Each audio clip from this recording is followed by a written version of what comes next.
सिद्ध ज्ञान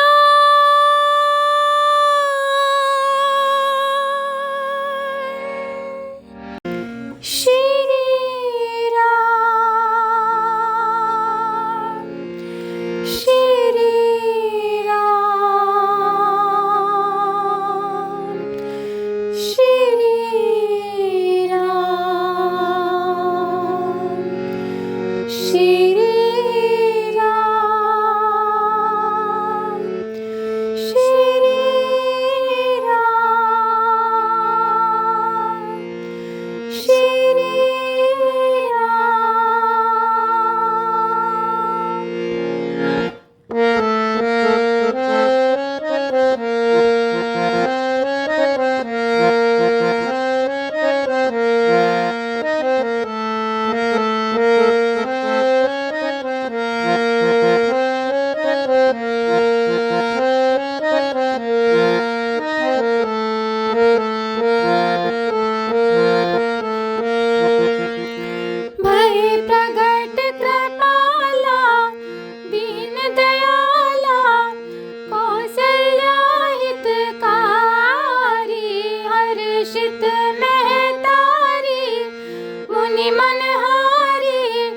अद्भुत रूप बिचारी लोचन अभिरामा तनु घन श्यामा निज आयुध भुज चारी भूषण बनमाला नयन विशाला शोभा सिंधु करारी सिया राम सिया राम सिया राम सिया राम सिया राम सिया राम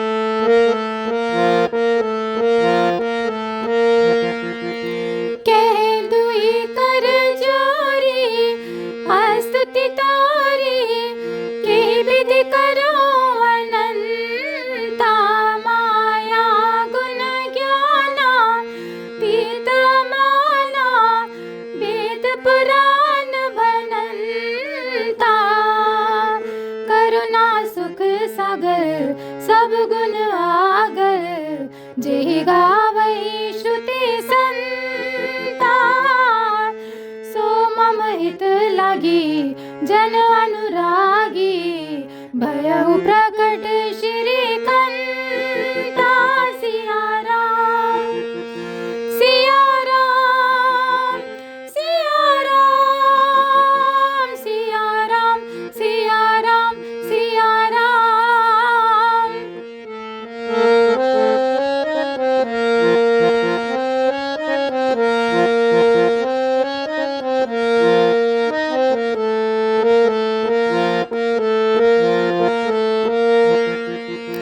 ब्रह्मांड निकाया निर्मित माया रोम राम प्रतिवेद कहे मम उर सौबासी यह उपहासी सुनत धीर मति थिर ना रहे उपजा जब ज्ञाना प्रभु मुस्काना चरित बहुत विधि कीन चाहे कही कथा सुहाई मातु बुझाई जेहि प्रकार सुत प्रेम लहे सिया राम सिया राम सिया राम सिया राम सिया राम सिया राम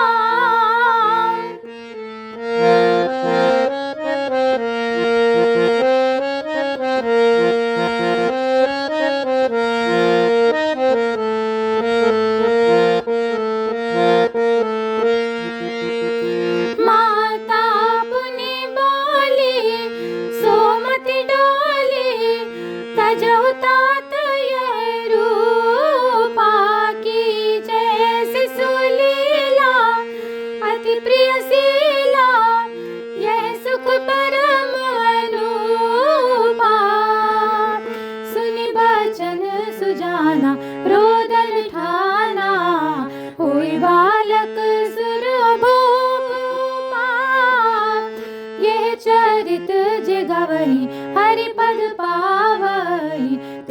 बरही भव को सिया राम सिया राम सिया राम सिया राम सिया राम सिया राम विप्रधेनु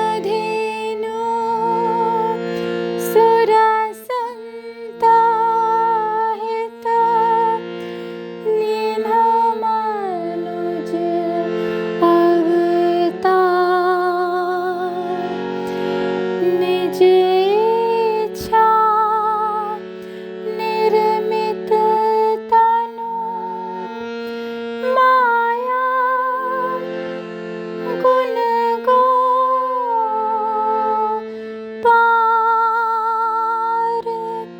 सियावर रामचंद्र की जय। जब कृपा के सागर कौशल्या के हितकारी दीनदयाल प्रभु प्रकट हुए, तब उनका अद्भुत रूप देखकर माता कौशल्या दंग हो गईं। सुंदर नेत्र, श्याम शरीर, चारों भुजाओं में शंख चक्र गदा और पद्म धारण किए, वनमाला पहने, सब अंगों में आभूषण साजे, बड़े विशाल नेत्रों वाले, शोभा के सागर और खर नामक राक्षस के वैरी उन प्रभु की शोभा को देखकर मुनि लोगों के भी मन मोहित हो जाते हैं। ऐसे स्वरूप को देखकर दोनों हाथ जोड़े हुए माता कौशल्या ने कहा, हे अनंत प्रभु, मैं आपकी स्तुति कैसे करूं? क्योंकि वेद और पुराण भी ऐसा ही करते हैं कि प्रभु का स्वरूप माया के गुणों से परे, इंद्रिय जन्य, ज्ञान से अगोचर और प्रमाण का विषय नहीं है। हे प्रभु, मैं तो जानती हूँ कि जिसे श्रुति और संत लोग गाते हैं, वही करुणा के सागर, भक्तानुरागी, लक्ष्मीपति, मेरा हित करने के लिए आप प्रकट हुए हैं। हे प्रभु, वेद ऐसा कहते हैं कि आपके रोम रोम में माया से रचे हुए अनेक ब्रह्मांड समूह मड़े हुए हैं। सो वे आप मेरे उदर में कैसे रहे? इस बात की मुझे बड़ी हंसी आती है। केवल मैं ही नहीं, बड़े बड़े धीर पुरुषों की भी बुद्धि यह बात सुनकर स्थिर क्यों रहेगी? जब कौशल्या को ज्ञान प्राप्त हो गया, तब प्रभु जी हंसे, क्योंकि अभी तो उन्हें बहुत चरित्र करने थे। इसलिए प्रभु ने माता को अनेक प्रकार की कथा सुनाकर उन्हें ऐसा समझा दिया कि जिससे उनके मन में पुत्र का प्रेम उत्पन्न हो गया। तब माता की वह बुद्धि विचलित हो गई और फिर वे बोलीं कि हे तात, यह स्वरूप छोड़कर दूसरे स्वरूप से अतिशय प्रिय स्वभाव वाली बाल लीला करो। यह सुख मुझको बहुत अच्छा लगता है। तब माता का यह वचन सुनकर देवताओं के स्वामी प्रभु ने बालक स्वरूप धारण कर रुदन करना आरंभ कर दिया। महादेव जी कहते हैं कि हे पार्वती, जो मनुष्य इस चरित्र को गाते हैं, वे अवश्य भगवान के पद को प्राप्त हो जाते हैं। वे कभी संसार रूपी कुएं में नहीं गिरते। इस प्रकार प्रभु ने ब्राह्मण, गौ, देवता और संत जनों का हित करने के लिए अपनी इच्छा से शरीर धारण किया, क्योंकि प्रभु माया के गुणों से परे और इंद्रियों से अगोचर हैं।